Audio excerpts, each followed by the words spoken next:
Hello guys and welcome back to the channel. So every YouTuber does their own April Fool's joke, and I decided to not do one this year because Citigroup has done it. They just released an article on April Fool's where they talk about aerospace, and apparently Boing, I don't know how you say it, is the #1 aerospace stock company. You heard it first. And Rocket Lab is only #2. So in this video, I just want to quickly go over this article that seems more like an April Fool's joke.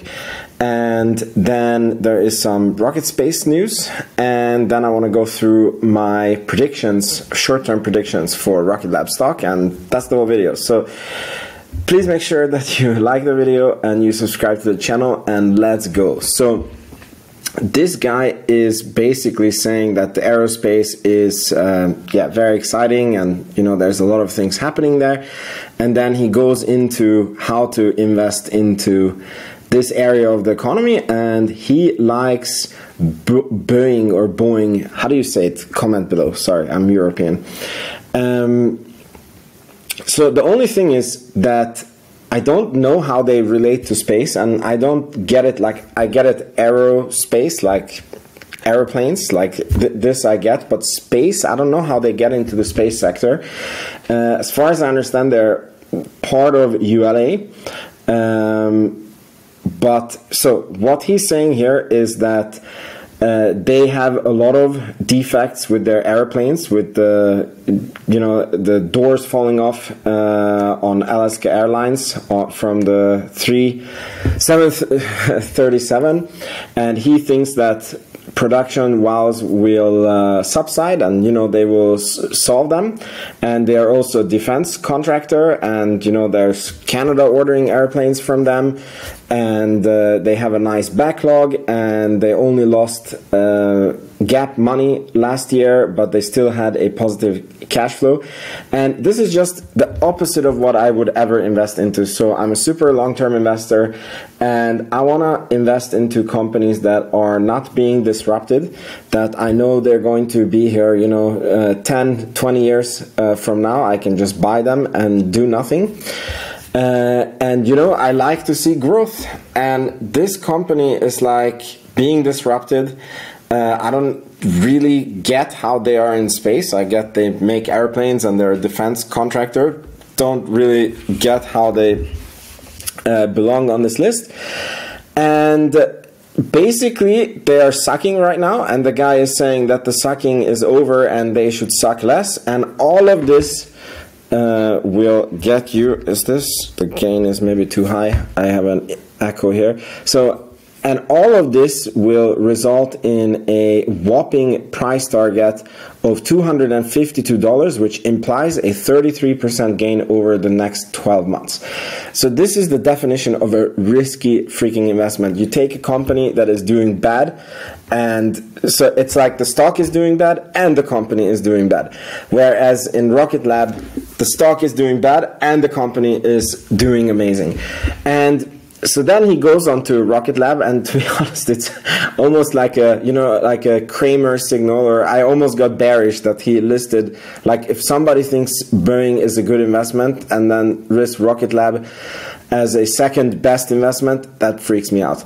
But he doesn't really do a good analysis, and he just says that they're doing good, and yeah, like, it's not really a good analysis. He somehow has a $6 price target, which is even lower than the consensus on Seeking Alpha, because the consensus is $8, which is a 96% upside potential. So he's less bullish on Rocket Labs. This is a saving grace why I don't think this is so bearish, because again, he's less bullish on Rocket Lab and he's more bullish on Boing. And this is, look, I show you, it came out on April 1st. They haven't come out with that this is an April Fool's joke yet.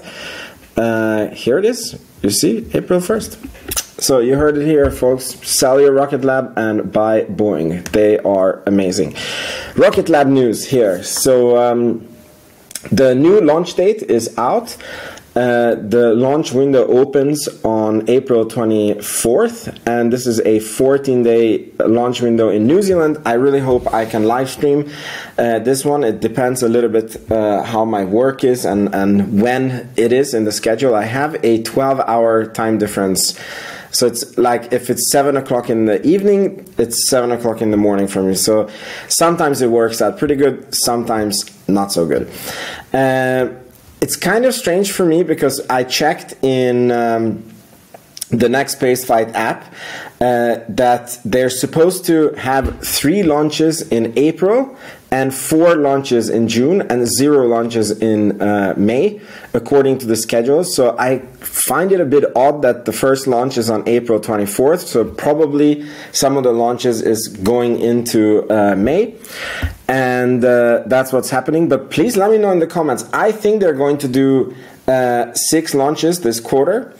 But anything can change, so let me know in the comments what your guess is for this quarter. And remember, we did 4 last quarter, and that was basically the most we have ever done in a quarter. So even if we do 4, then we have done 4 in Q1, 4 in Q2. That's still on pace for a 16 launch year, which in my opinion is very, very nice, and probably maybe they can do more towards the end of the year.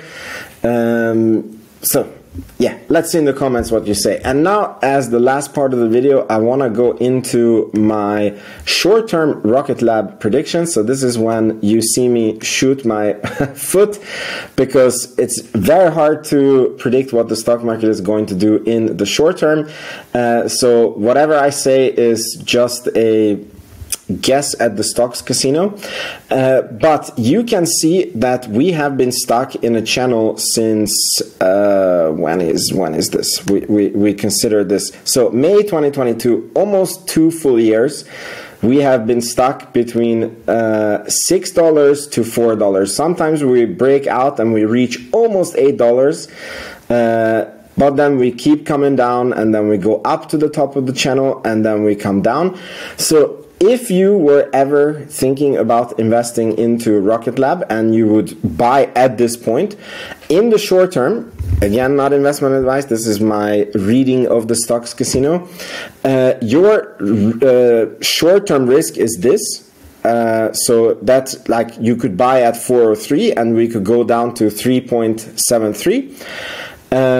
If we break through this, there is no, that's all-time low for the stock, and there is no new floor for the stock. It's very, very, very, very unlikely for me that we would break that floor. I think we're at the lowest point that the stock can go, because the company is just so much better than it was on all these times when it hit it. I mean, we were not a space prime here. We didn't have the $0.5 billion SDA contract. We didn't have the 22 launches. Neutron was not even close. We are through a capital raise now, and I think that this capital raise actually was quite good for the company. So, the bankruptcy risk, which was pretty low to begin with, is even lower now than it was. So the company is just so much better. I don't see, it doesn't matter, it can happen, but it would be very strange to go and break below this point. And if we don't do that, technically we should rocket back up to around the 6s, and you see that the angle when these rallies occur is quite sharp, and both on the way up and the way down. So it's not a volatile, it's not called a volatile stock for nothing.